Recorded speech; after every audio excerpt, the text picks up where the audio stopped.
YouTube les amis, j'espère que vous allez bien, ça va très bien. Donc aujourd'hui on se retrouve pour une nouvelle vidéo sur pour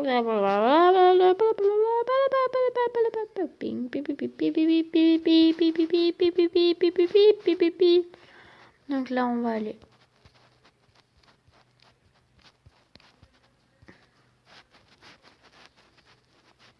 Voilà, bon bref, donc on va aller sur YouTube. Regardez YouTube. Ouais, ça c'est ma chaîne YouTube. Alors bon, et puis on va regarder. Wesh, papa, abonnez-vous à la chaîne Aaron Crafter.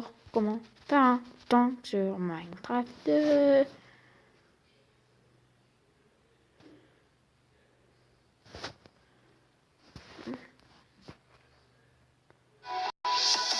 Donc on va regarder une vidéo.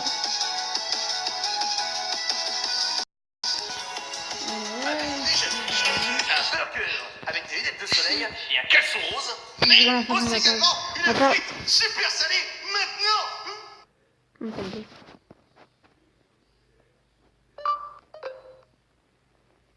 Donc Burak a abonné à ma chaîne, bien sûr. On va regarder une vidéo qui fait peur, Moi je regarde toutes ces vidéos là. Donc là il est 1h08.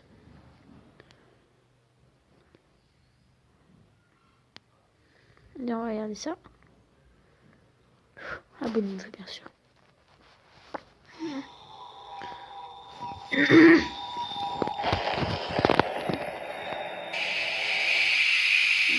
Je vous souhaite la bienvenue dans les phénomènes paranormaux. Dans cette vidéo, nous allons analyser 5 types de phénomènes paranormaux. Il est 1h08. Différentes régions du monde. Vous êtes nombreux à travers mes vidéos d'essayer de ne pas avoir peur, à vouloir savoir si les clips sont réels ou non. Eh bien malheureusement je ne peux pas vous répondre. Mais nous pouvons tenter d'analyser certains clips afin de déceler les fails qui pourraient nous montrer que le clip est réel ou non. Dans cette vidéo, nous nous retrouvons dans un clip où la maison est hantée et une ombre se déplace depuis le bas des escaliers, puis sur le parquet. Vous pouvez voir que l'ombre lorsqu'elle se déplace sur le truc là, sur le plateau, mais également d'une façon très étrange. Observez bien, lorsque l'ombre descend les escaliers, tout cela paraît à peu près normal. Mais lorsque celle-ci va arriver sur le parquet, regardez bien le placement des pieds. Il y a encore les pieds sur l'escalier que l'ombre est déjà sur le parquet. Je ne sais pas vraiment comment expliquer, mais de toute façon, cela est bien visible. De plus, observez bien, l'ombre n'est pas une ombre normale, étant donné que cette ombre devrait être projetée sur le mur et non sur le sol, car une ombre projetée sur le sol n'est pas ainsi. C'est donc après avoir analysé ce petit clip que je peux m'annoncer et vous dire que je pense qu'il s'agit d'un fake. Néanmoins, le clip est plutôt bien réalisé, mis à part le fait que la personne qui l'a réalisé n'a pas pensé que l'ombre n'était pas bien faite pour apparaître sur le parquet. Elle aurait plutôt dû réaliser un faux clip, mais en faisant apparaître l'ombre sur le long du mur. Dans le second clip, nous nous retrouvons dans une cuisine d'une famille américaine dans laquelle un homme va tout simplement être victime d'un phénomène paranormal. Tired of this. Get out of my house.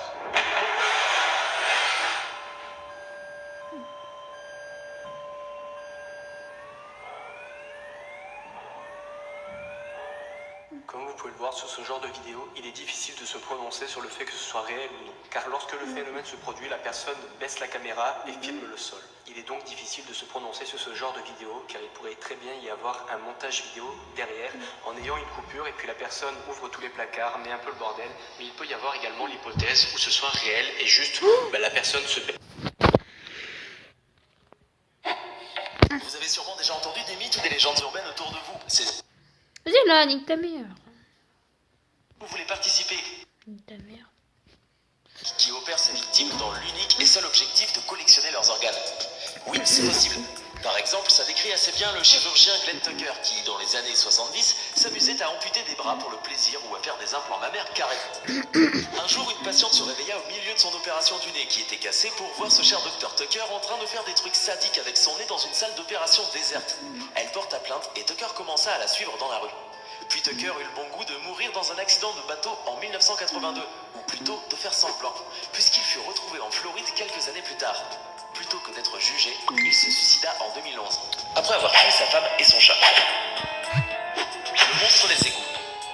Tout comme l'histoire du monstre sous le lit pour les enfants, il existe de nombreux mythes selon lesquels des créatures étranges se cachent dans les égouts. Ces légendes ont d'ailleurs inspiré de nombreuses histoires du fantôme de l'opéra à South Park. Des faits réels expliquent néanmoins l'existence de tels mythes. Effectivement, des personnes ont témoigné avoir vu ou entendu des choses étranges dans les égouts. Dans les années 1930, ce sont des alligators qui ont été trouvés dans les égouts de New York. Plus récemment, en 2010, un jeune alligator a d'ailleurs été retrouvé dans ces mêmes égouts. Comme quoi, ils y ont définitivement élu domicile. Le même phénomène est apparu en France, dans les égouts de Paris. Un crocodile du Nil se promenait dans les souterrains. En effet, en 1984, les sapeurs-pompiers de Paris ont retrouvé un crocodile du Nil dans les égouts. Il s'agissait d'une femelle nommée depuis Eleanor, qui a ensuite été transférée dans l'aquarium de Vannes. On n'a jamais su pourquoi ni comment Eleanor s'était retrouvée là, mais une chose est sûre, vous ne verrez plus les égouts de la même façon maintenant. Des insectes dans le corps. Si vous avez une peur bleue des insectes, cette histoire risque de vous terrifier. Qui n'aurait pas peur d'avoir un insecte vivant dans son corps ? De nombreuses légendes urbaines racontent que les insectes peuvent se faufiler par nos oreilles, puis nous ronger de l'intérieur et nous faire devenir des monstres. Cette légende est en partie vraie. Une jeune Britannique de 27 ans du nom de Rochelle Harris a été victime d'un phénomène similaire. Je l'ai déjà vu. D'un voyage au Pérou, ses oreilles ont commencé à bourdonner et elle a commencé à ressentir des maux de tête étranges.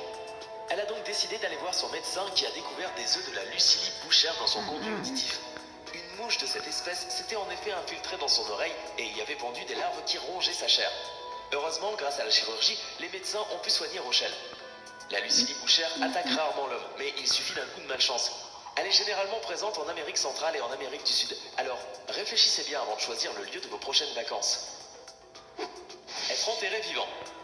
Il y a plusieurs années de cela, il paraîtrait que des personnes étaient enterrées vivantes. Comment les historiens ont-ils su ? Tout simplement en voyant l'état des cercueils. Ils avaient été griffés avec acharnement, comme si les personnes s'étaient débattues jusqu'à leur dernier souffle. Terrifiant, non ? Cela serait dû à la mauvaise qualité du travail des médecins de l'époque, qui avaient pensé que ces personnes étaient déjà bel et bien mortes lorsqu'ils donnaient l'autorisation de les enterrer. Il est clair que depuis, la médecine a nettement évolué. D'ailleurs, il y a des centaines d'années, les cercueils étaient dotés d'une cloche, afin que la cloche tinte si la personne à l'intérieur du cercueil se réveillait brusquement. Néanmoins, on raconte que de nos jours, des personnes sont encore enterrées vivantes malgré l'évolution de la médecine. Aussi étrange et incompréhensible que cela puisse paraître, certains médecins ne sont pas encore au point aujourd'hui. Il arrive également que les personnes soient en toute fin de vie et que leur vitaux soit moindre lorsqu'ils se font enterrer. Dans tous les cas, enterrer une personne vivante n'est pas de l'histoire ancienne. Cela se fait encore de nos jours. Le babyphone hanté. Connaissez-vous la légende du babyphone hanté ? Aujourd'hui, avec nos capacités technologiques, les babyphones sont très pratiques, permettant notamment aux parents de disposer d'un système vidéo en plus de l'audio. Grâce au Wi-Fi, ils peuvent garder un œil sur le bébé où qu'il soit. Génial, n'est-ce pas ? Pas tant que ça en réalité. Terrifiant, non ? Sachez donc qu'un babyphone peut très facilement être piraté, alors méfiez-vous si vous comptez en acheter un. L'attraction Pirates des Caraïbes.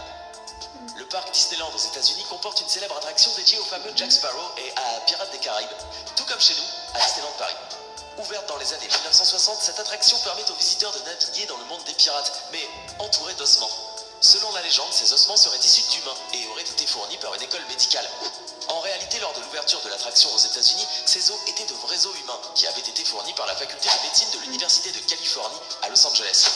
Il est dit que tous ces ossements ont aujourd'hui été remplacés par de faux os pour des questions de conservation. Néanmoins, il paraîtrait selon des rumeurs qu'un crâne humain est toujours présent dans les décors de l'attraction. Reste à savoir lequel. Le tire-slip de la mort. La plupart des enfants qui se font lyncher, intimider et humilier à l'école ont forcément subi le tire-slip, qui consiste à se faire tirer les sous-vêtements vers le haut. Situation plutôt douloureuse et surtout très vexante. Cependant, cette pratique connaît des alternatives plus violentes, notamment celle du tire-slip de la mort. Le but, tirer l'élastique du sous-vêtement jusque derrière le cou de la victime.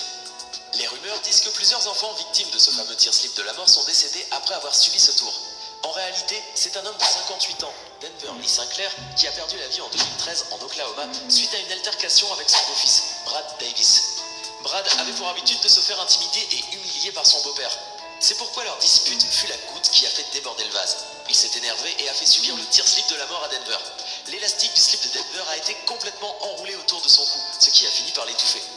Comme quoi, tout peut représenter un danger dans la vie, même nos sous-vêtements. Le croque-mitaine. La légende du croque-mitaine est mondialement connue. Depuis des années, on raconte aux enfants qu'un personnage étrange enlève les enfants lorsqu'ils ne sont pas sages. Ce personnage peut être une sorcière ou bien un démon, mais dans tous les cas, les enfants le redoutent plus que tout. Peut-être connaissez-vous également la légende urbaine de Cropsey, le croque-mitaine de Staten Island à New York. Ce dernier vivait près d'un ancien sanatorium et enlevait les enfants. Ce n'est qu'une légende, me direz-vous. Cependant, dans les années 1970-80, l'histoire d'un Américain dénommé Andrew Rand ressemble fortement à ce fameux crop save. En effet, il vivait lui aussi près d'un hôpital et a kidnappé des enfants entre 1972 et 1987. Il a été condamné à 25 ans de prison où il se trouve toujours actuellement. Le coup de téléphone. D'après la légende, une jeune fille seule chez elle reçoit un soir un coup de téléphone effrayant. Elle décide alors d'appeler la police, qui lui révèle que l'appel provient de chez elle, de l'intérieur de sa maison. Vous connaissez tous ce scénario terrifiant qu'on le retrouve très souvent dans les films d'horreur. Pourtant, saviez-vous que ce scénario s'est déjà avéré réel? Une jeune Britannique de 16 ans, seule chez elle un soir, a reçu un texto d'un certain Kyle Ravenscroft. Ce dernier lui disait dans ce message qu'il était chez elle en train de l'observer. Apeurée, la jeune fille a donc décidé de s'enfermer et de passer la nuit dans la chambre de sa mère où elle se trouvait déjà. Mais le plus effrayant a eu lieu le lendemain matin. En rentrant dans sa chambre, elle a retrouvé cet homme, Kyle Ravenscroft, caché sous son lit. Un vrai scénario de film d'horreur. Le colocataire secret. Cette histoire ressemble un peu à la précédente pour ce qui est des hôtes indésirables. Vous entendez des bruits la nuit, vos affaires disparaissent ou se déplacent, mais vous ne voyez ni n'entendez, ni ne croisez personne en plein jour. Puis après quelques recherches dans la maison, vous découvrez la présence d'une personne vivant chez vous, cachée derrière une porte secrète ou une grille de ventilation. Eh bien, sachez que cette histoire n'est pas qu'une légende.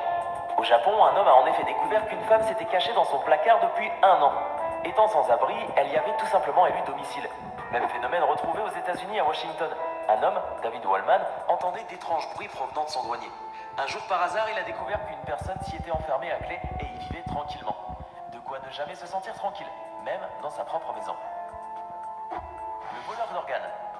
La légende urbaine du voleur d'organes est l'une des plus étranges et des plus effroyables qui soit. Que vous passez de bons moments avec vos amis, que ce soit lors d'une fête, d'un anniversaire, d'un mariage ou d'une sortie quelconque, vous finissez par vous endormir. Le lendemain, vous vous réveillez dans une baignoire de glace et vous ressentez une vive douleur. On vous a enlevé un organe. Comme vous vous en doutez, cette histoire n'est pas qu'un mythe. En Inde, des hommes ont été faits prisonniers après qu'on leur ait donné rendez-vous pour du travail. Ce n'était qu'un leurre, et ces derniers se sont réveillés dans des salles d'opération avec des membres en moins, destinés au marché noir. Ce genre d'histoire est encore aujourd'hui fréquemment évoqué dans les médias. Maintenant que vous avez vu cette vidéo, j'imagine que vous ne vous sentirez plus jamais en sécurité nulle part. Dites-nous en commentaire, laquelle de ces histoires vous a le plus effrayé? Donc on va tous la vidéo, abonnez-vous à ma chaîne YouTube, lâchez un like, vous lâchez un commentaire. On se retrouve pour une nouvelle vidéo à 16h30. Bye bye bye bye bye bye bye bye bye bye bye bye.